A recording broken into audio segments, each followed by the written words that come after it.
This is my work from home setup. In this desk I have my speakers, a word clock, my laptop charger, a monitor, smartphone charger and so many other devices connected to the power supply.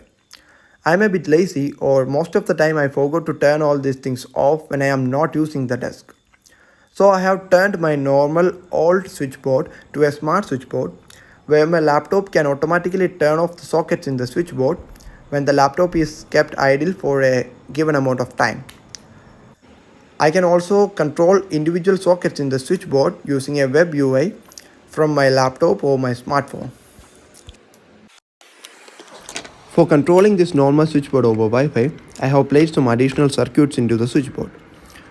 I used a NodeMCU Wi-Fi development board. It can run a web server, two relays for controlling 230V AC using only 5V DC current from the development board, a 5V AC to DC adapter for powering the NodeMCU Wi-Fi development board. Then for controlling the normal switches in the switchboard, I have made some additional wirings from the relay to the normal switches. Now I can control my monitor and my word clock connected to the switchboard using a simple web UI hosted in my laptop. I have also created a script for controlling the switchboard. The script can determine the idle time of my system using a package called xprintidle, and if the idle time is greater than 60 seconds, the script will automatically shut down the socket 1 and socket 2 in the switchboard.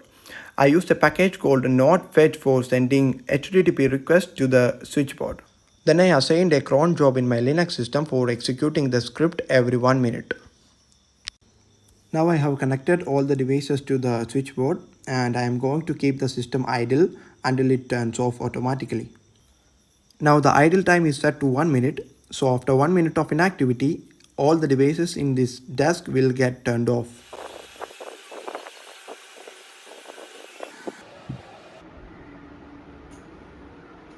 Now the script detected that the idle time is greater than 1 minute, all the devices get turned off and it also get logged into the log file.